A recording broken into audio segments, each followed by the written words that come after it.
코르넬리우스 프롱크 목사님의 팔복 강해 그 6번째 시간, 마음이 청결한 자는 복이 있나니. 우리가 팔복을 계속 공부하고 있는데 오늘은 예수님의 이 놀라운 말씀 중에서 6번째 복을 보려고 합니다. 마음이 청결한 자는 복이 있나니 그들이 하나님을 볼 것이며. 이 6번째 복을 생각할 때에도 문맥을 따라 생각하며 팔복 전체와의 관계를 찾는 것이 중요합니다. 예수님은 이 말씀들을 무작위로 하신 것이 아니라 확고한 생각의 흐름을 따라 말씀하셨습니다. 이 흐름을 이해하려면 4번째 복을 중요한 전환점으로 삼아야 합니다. 4번째 복은 의에 줄이고 목마른 자는 복이 있나니 그들이 배부를 것이며 입니다. 4번째 복이 팔복의 중심에 있습니다. 처음 3복은 이 4번째 복으로 향하고 나머지 4복은 이 4번째 복에서 나옵니다. 처음 4복은 죄인에게 무엇이 필요한지와 죄인이 이 필요에 눈뜨는 모습을 묘사합니다. 이런 사람은 심령이 가난하고 죄 때문에 애통하며 자기를 참되게 알아서 온유해집니다. 4번째는 이 필요를 채우는 하나님의 방식을 드러냅니다. 의에 줄이고 목마른 자는 복이 있나니 그들이 배부를 것이며. 나의 필요를 깨달으면 이 필요를 채워줄 의로움에 목마르고 줄이게 됩니다. 그때 하나님께서 오셔서 놀랍게도 우리를 배불리 채워 만족하게 해주시겠다고 약속하십니다. 만족하게 되면 어떤 결과가 생길까요? 하나님의 선하심, 예를 들어 죄사함과 의로움 등으로 배불리 만족한 사람은 남을 긍휼히 여기고 마음이 청결하며 화평하게 될 뿐 아니라 이 모든 것의 결과로 의를 위해서 박해를 견딥니다.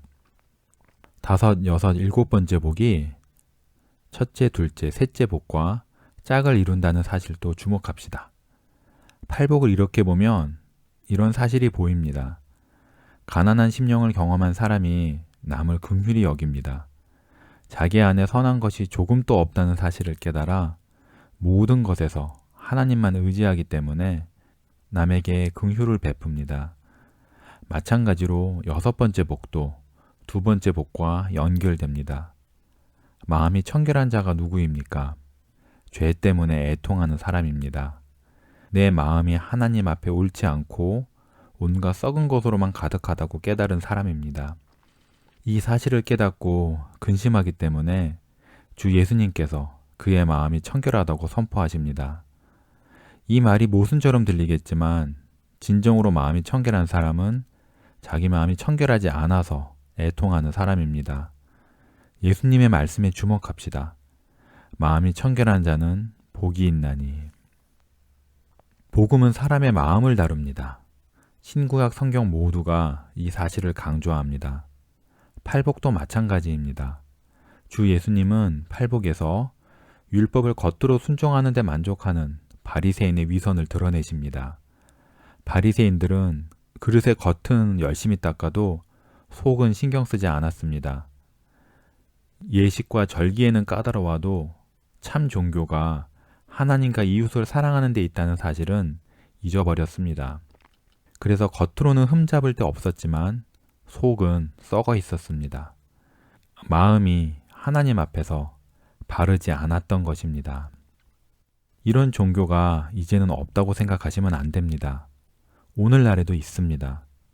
신앙을 머리로 아는 것에 만족하며 안식하는 사람이 얼마나 많습니까? 이들은 바른 내용을 믿기만 하면 다 잘 될 거라고 생각합니다.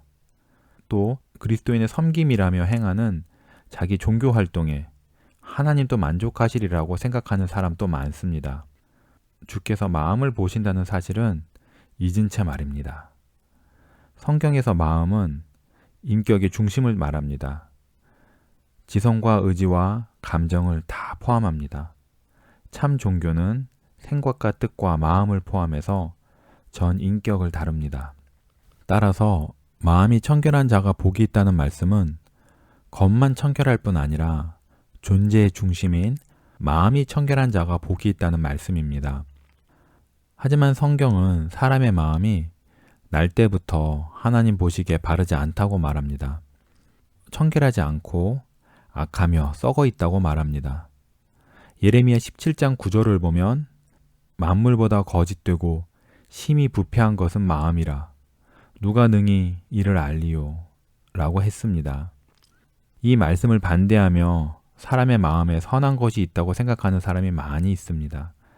하지만 성령께서 빛을 비춰 자신을 바라보게 된 사람마다 자기 마음이 진정으로 악하며 심히 더럽다는 것을 인정한다고 제가 힘주어 말씀드립니다. 시편 51편에서 다윗은 내가 죄악 중에 출생하였으며 어머니가 죄 중에서 나를 잉태하였나이다 라고 말했습니다.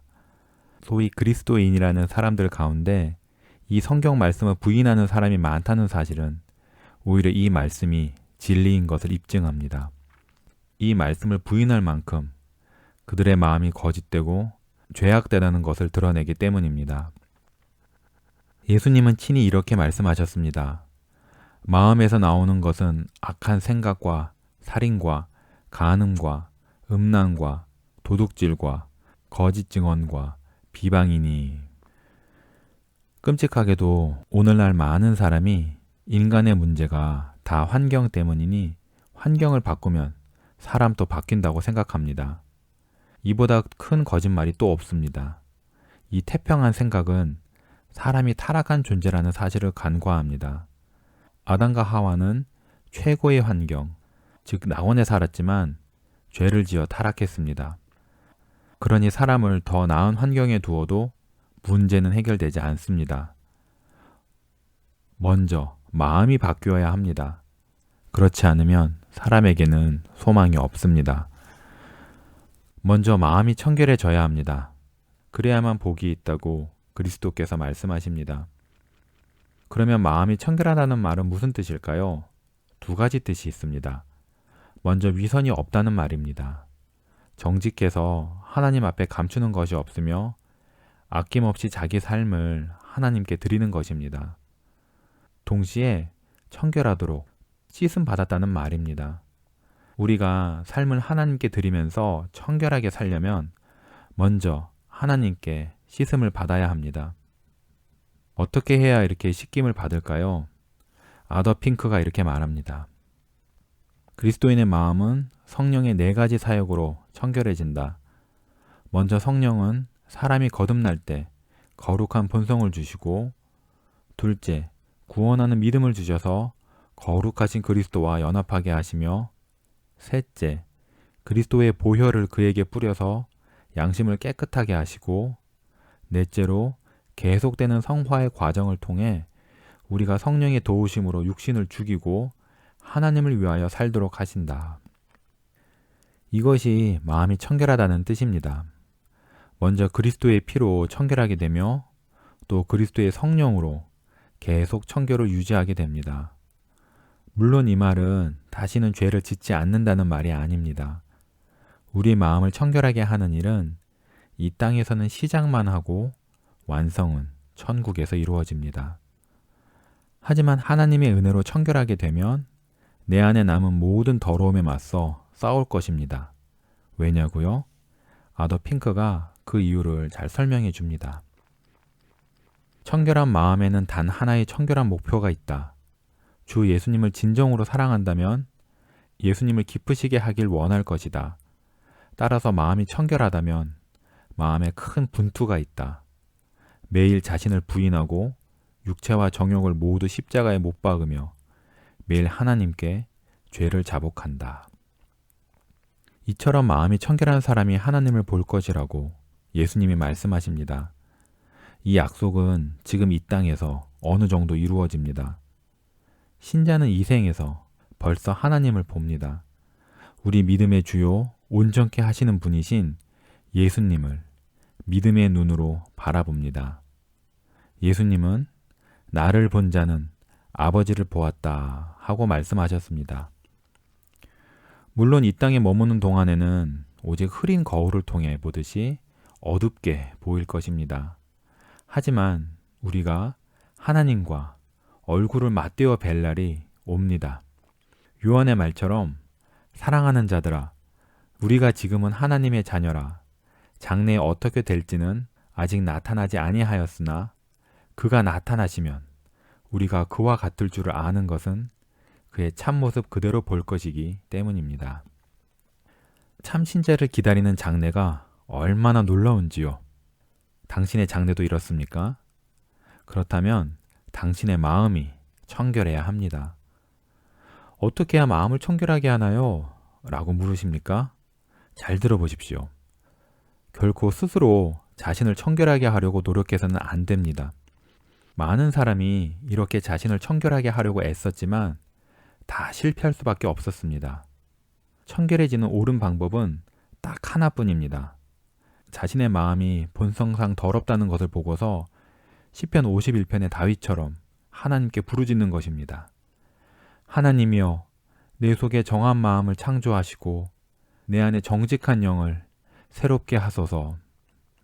주께서 내 마음을 바꾸시고 영혼을 거룩하게 하시니 온 마음에 새 생명을 부으시고 내 전부를 새로 지어주셨도다.